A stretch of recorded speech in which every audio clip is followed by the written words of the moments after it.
This is the most common and dangerous piece of misinformation I see online, and it's a trap that countless patients fall into it. So for those who are planning to get crowns or either veneers in Turkey, this one is for you guys, because I've felt the need to make a video about it because some patients I consult with are actually stunned when they hear that they can get veneers instead of crowns, or the opposite, when they should go for crowns instead of veneers. And in this video, I'm actually going to cover why you should think about your decision and actually why you should watch this video before you're actually planning to come to Turkey. So you've probably told that you need crowns or veneers, and you start doing your research and suddenly you're drowning in these terms: zirconia, eMax, lithium disilicate. So what's the real difference actually, and which one is right for your situation? So my name is Dr. Hassan, and today we are breaking down zirconia versus eMax. These are both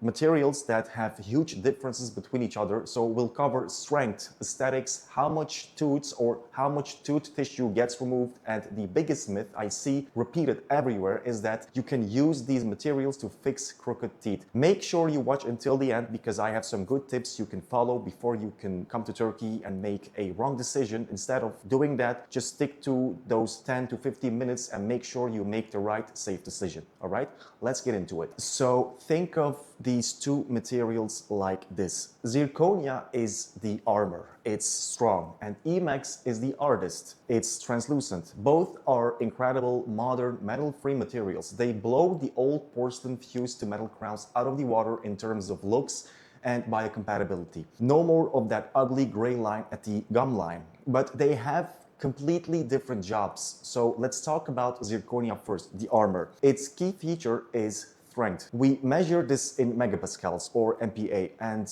a natural tooth can handle about 300 to 400 MPa. eMax is actually right in that range, around 400 MPa, but zirconia is between 900 and 1200 or 1200 MPa. So let me be clear, this isn't just a little stronger, this is almost 3 times stronger. It's the difference between a brick wall and a plaster wall. This is why zirconia is the undisputed king of the back of the mouth. So your molars, for example, your molars can exert incredible force, especially if you grind or clench your teeth. Putting a weaker material back there is just asking for a fracture. If a clinic suggests eMax for your molars, or if they are suggesting eMax crowns on your molars and you're a known grinder, I would suggest you walk away or don't accept the offer. They are just setting you up for failure. And I'm actually going to dive deeper in these topics in the next videos with real examples, with drawings, and actually with animations. But right now, let's stick to the simple answer to all these questions, because all that strength comes at a cost, for example, and for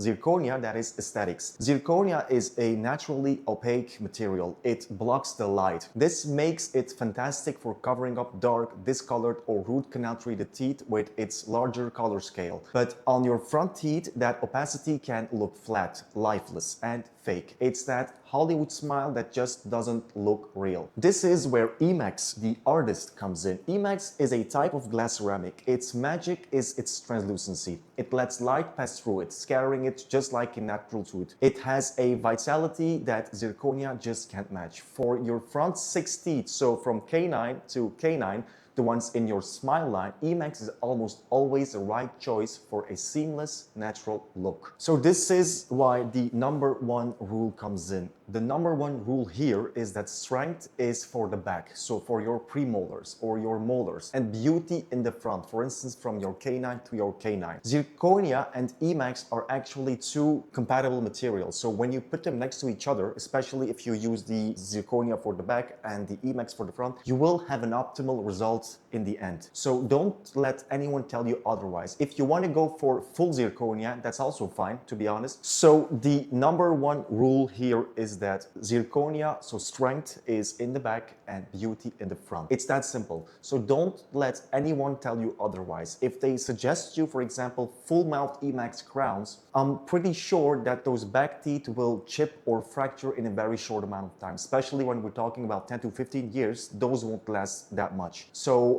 the opposite, if you want to have full zirconia crowns, that one is possible, but you're just sacrificing a little bit of that translucency in the front. It still looks nice, but if you want that really crispy, natural look, eMax is the way to go. Okay, so now for the part that most clinics don't like to show you or tell you. So that is what actually has to happen to your natural teeth to get these restorations. Because once you do this, obviously there is no going back. So for example, look at this. For a zirconia crown, we have to reduce the tooth by about 1.5 to 2 millimeters on all sides. So the front, the left, the right, the back, on all sides. We are essentially turning your teeth into small pegs for the crowns to fit over. This is aggressive, obviously, but it's necessary for the crown to have the right thickness and strength, and it's often done on teeth that are already heavily damaged or filled with fillings or root canal treatments. Now, look at the eMax veneer, for example, especially when we're looking at facings. For veneers, we might only remove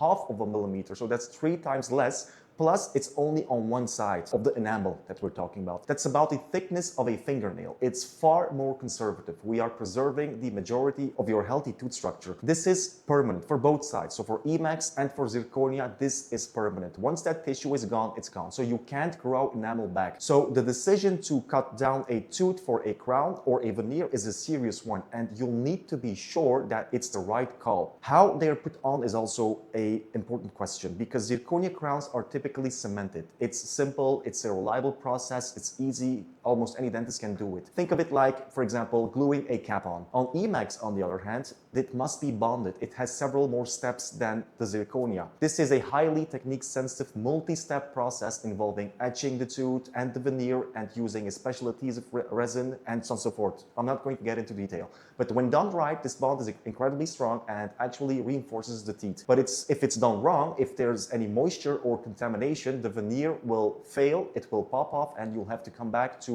place it back. This is why the skill of the dentist is also absolutely critical when you're getting eMax veneers, for example. All right, for this part, I need you to pay close attention, because this is the most common and dangerous piece of misinformation I see online, and it's a trap that countless patients fall into it. And that is that the idea that you can only use veneers or crowns to fix crooked teeth. Veneers do not fix crooked teeth. In fact, I don't even recommend veneers if you have crooked teeth. They hide them. If you have severely crowded or crooked teeth or misaligned teeth, the underlying problem is structural. So your bite is off. The forces on your teeth are just wrong. If you're placing veneers over crooked teeth, that means you'll need thicker veneers to balance the misalignment, or crowns. It looks great in the front, but when you look from above, for example, if you're having like this huge loft and people can see the upper side of your teeth, you can notice the fakeness immediately with eMax, for example, which is the last purpose of a veneer. Its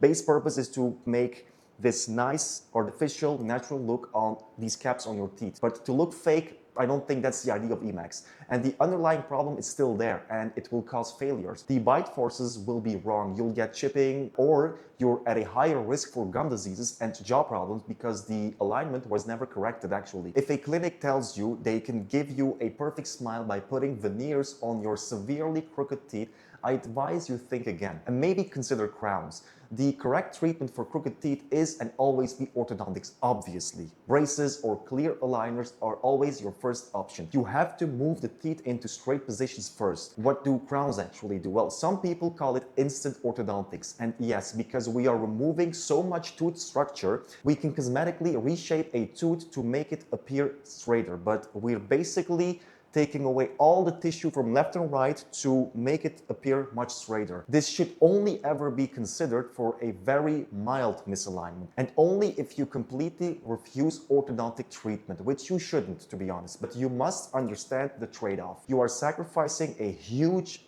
amount of healthy tooth tissue for a quick cosmetic fix. If that is your priority, if cosmetic fix is your priority, well, you should go for it, no problem. But just know that you're making a huge sacrifice. You are permanently weakening the tooth and ignoring the bite problems. It's a very aggressive approach, and in my opinion, it's rarely the best long-term option, because that is, again, orthodontics. So braces or Invisalign plaques or anything else. So on this topic, I want to make a small notice. I've seen some American dentists, for example, who suggest veneers on crowded or crooked teeth. So they imply that they can just prepare a little bit, they can shave off a little bit more of that front side of that tooth or teeth to align those veneers much better. So the only downside there is that they will make on some teeth some thicker veneers than the others because they will have to compensate for the distance between those teeth actually. This is actually a good decision if your local dentist suggests it. But if you do the same, if you make the same decision when coming to Turkey, I think you might ask for trouble because most likely one of your veneers might crack or they might fall off because the thicker veneers get, the less they actually keep their properties. They become less strong, they can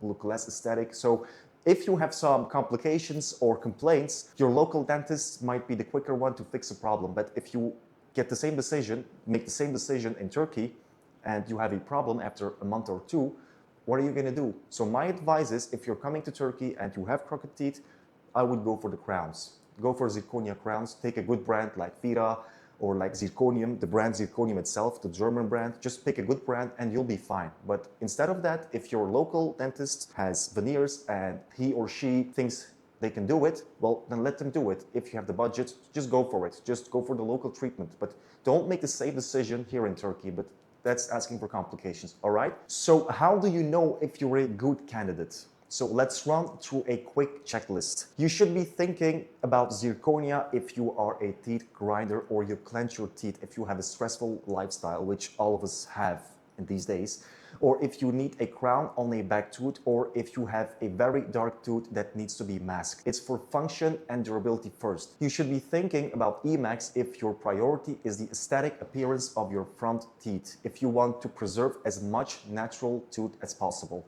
and if you have a healthy, stable bite. Then you can go for eMax veneers. But more importantly, who should not get these? This is the most critical part actually. You should not get veneers or crowns if you have active gum disease. You should not get veneers if you have active decay on your front teeth. You should not get veneers if you are a heavy grinder because you will break them. I guarantee it, because the MPa is actually too low to withstand the MPa of your clenching muscles and teeth together. And we just discussed you should not get veneers if you have severely crooked teeth. Fix the alignment first, and there are specific contraindications for each material also. For example, don't use zirconia on front teeth if you want a natural look. We already discussed that because the translucency is different. And don't use eMax for bridges on your back molars if you have a heavy bite. It's about using the right tool for the right job. So for instance, if you have a missing molar in the back, for example, and you feel like that eMax crown is looking very natural, it's mimicking the exact same properties as your own teeth, or even better if you have like yellowish teeth. But think of it like this: if you place a bridge, a three-piece bridge, and the middle part is empty, and the eMax bridge is actually known to break fast, once you bite something on that bridge, for example, like a carrot or something else, or you have the tendency to bite on your pen sometimes when you're doing something, you will just break that bridge in half. So I wouldn't suggest going for a full mouth eMax treatment. That's actually my personal point. I would recommend you to think again. Just don't get hypnotized by that nice eMaxy look. Go for zirconia for the back and eMax for the front. If you found this helpful, please hit that like button and subscribe. Drop any questions or feedback in the comments below. Don't forget to visit my website, drtaslidere.com, and thank you for watching. By the way, my next video will be about the implant treatments that is so popular in Turkey. So all on 4, all on 5, all on 6. When do you need a sinus lifting? When do we have to come back twice? Or when do we have to come back once only? What's the waiting period? Why are you guys suddenly suggesting you should extract all my teeth, or why are you keeping all these teeth and just putting local implants? These are all questions I get lately, so my next video will be implant based only, and I'll try to explain it with like drawings and animations to make sure that you know what you're getting, all right? So until the next video, and take care. Bye-bye.